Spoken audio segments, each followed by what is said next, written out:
Elijah is not dead.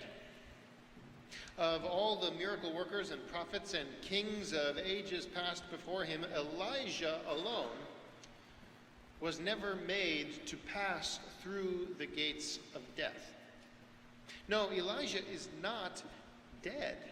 He was swept up on the wings of a whirlwind, swept up into the heavenly realms, and long though the arm of death might be, it is not so very long that it can stretch into heaven itself.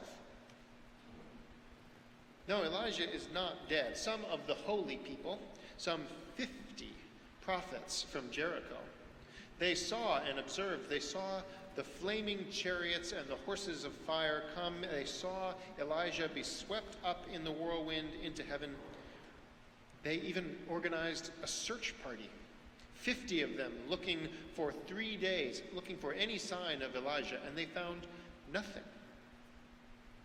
It seems that he was assumed, body and soul, into heaven. Now, Elijah is not dead, we read, and could return to walking the earth at any time. The scriptures, in fact, are filled with stories about when Elijah might return. They are all over the Bible. But why? Why would God do such a thing? What could be the purpose of this one holy man out of all the holy people from Scripture? Why would he be the first to be assumed into heaven? It has to do, I think, it has to do with who Elijah was, or rather, who Elijah is. See, Elijah, he walked the earth in the days of King Ahab. Ahab, one of the wickedest of men to rule over the people of God. Ahab ruled by fear, and he abandoned anything like faithful devotion to God and God's laws, making instead an idol out of anything that would further his power and prosperity. In those days, kings, they were considered only a little different from gods. Kings were able to do whatever they pleased, able to behave however they wished, with no one to stand up to them, no one to act as a check upon their whims. No one other than Elijah, that is. Elijah prophesied throughout Ahab's reign, opposing at every turn, opposing the wicked king with words of truth and deeds of power that demonstrated, though that the king was mighty, he was not the only one who could make a difference in the world. Elijah stood up to King Ahab and heralded the dawning of a new era with deeds of power that had not been seen since the days of Moses. And at the end of the day, it was Elijah standing as he did on the side of God, on the side of right. It was Elijah who proved victorious at the end of the day. And it was just then, after Ahab and his rule had been brought to an end, just then as a new chapter was beginning to unfold for the people of Israel, it was just then that Elijah was swept up on the wings of a whirlwind into heaven. It seems that Elijah was made to live only in tumultuous times. Days of peace were no time for Elijah. No, Elijah is not dead. He was swept up into heaven, where death cannot reach, and could return to walking the earth at any time. The scriptures are clear about this, and there are stories about when Elijah might return all throughout Scripture. In the prophet Malachi, the final book of the Hebrew Bible, in the prophet Malachi, it says that just before the coming of the day of the Lord, just before the day when wrong will be swept away in place of the right, just before the coming of that holy day, Elijah would return. In the Gospels, too, we can see that in times of tumult and trouble, people were on the lookout for Elijah's return.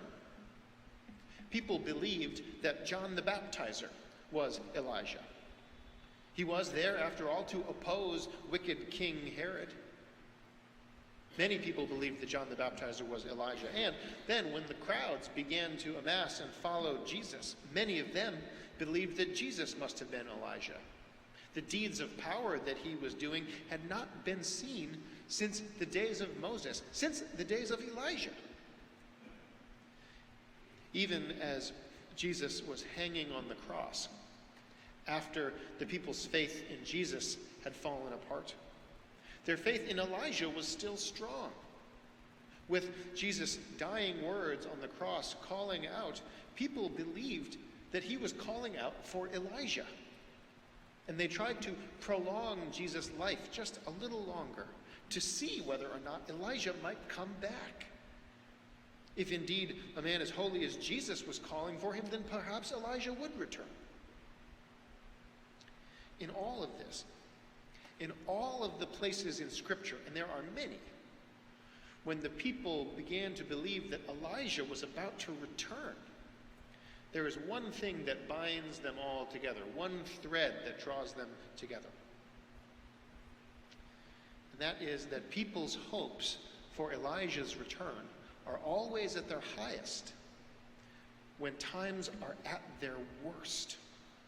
People's hopes for Elijah's return were always highest when times were at their worst. People do not look for Elijah during times of prosperity. They look for Elijah when there is a drought. People do not look for Elijah during times of peace. They look for Elijah when the drums of war are beginning to sound. Elijah walked the earth in times of great tribulation. He was not made for times of peace. And when he walks the earth again, it will be in times of great tribulation. Whenever things are at their absolute worst, that is when the people begin to look around and when they begin to wonder, could this be at last Elijah returned? You see, Elijah reveals something true and deep about the Christian faith, something true about God. Elijah reveals the shape of our hope. The shape that our hope takes is not just anything. Rather, as Christians, our hope is shaped something like being snatched from the very jaws of a beast. Our hope is shaped like a freshly sealed tomb, somehow inexplicably empty. Our hope is one of sudden reversals and deliverance in moments of greatest peril. Our hope is one where the longed-for reign of God, how life is supposed to be, the reign of God is butted up against, adjacent to, immediately beside greatest tribulation. We know our hope is shaped this way because Elijah is not dead. Elijah could return to walking the earth at any time. Any time when there are powers and principalities behaving as if they can do whatever they please. In times of greatest tumult and tribulation, people of faith ought to look around and ask and wonder, is this Elijah at last?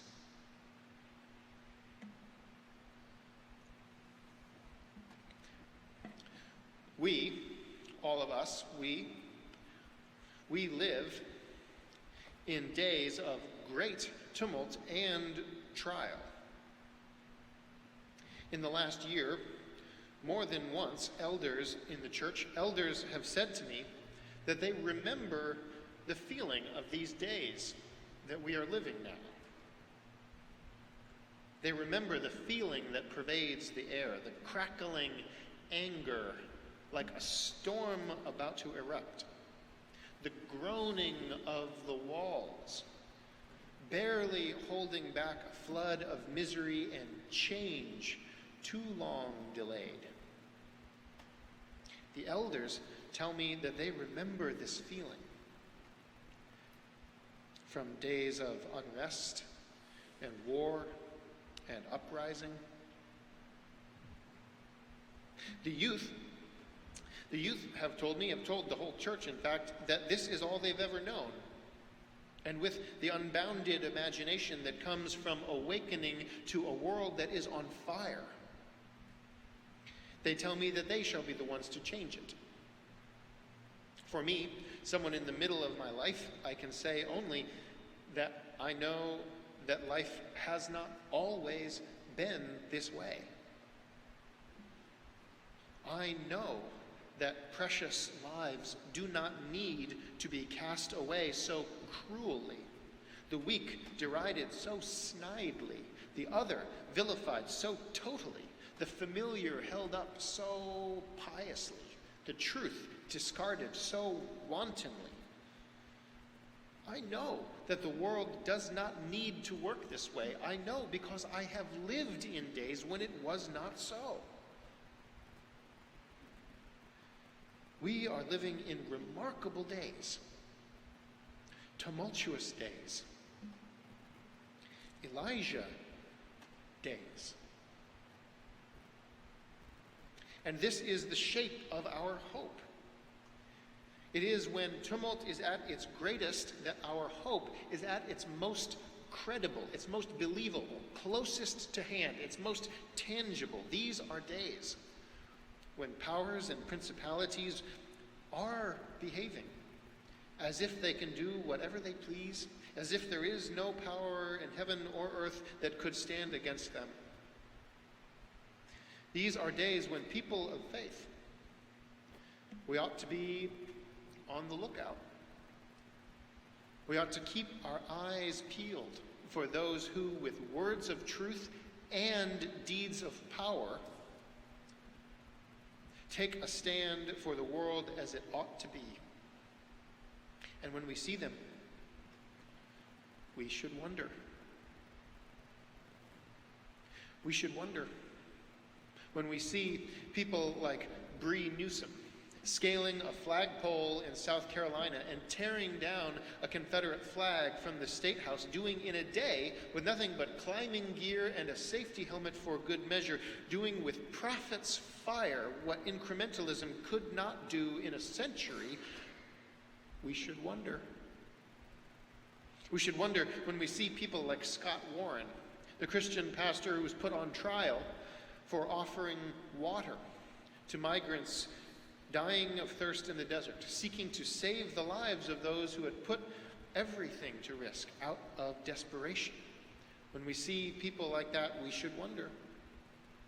We should wonder when we see people like Monica Cannon Grant, who, after the white supremacist violence in Charlottesville, learned that a similar event was planned for the very next week here in Boston, who in less than 1 week rallied 30,000 people behind her in a show of the power that peace can hold. When we see people like this, we should wonder. We should wonder, is this, at last, could it be Elijah?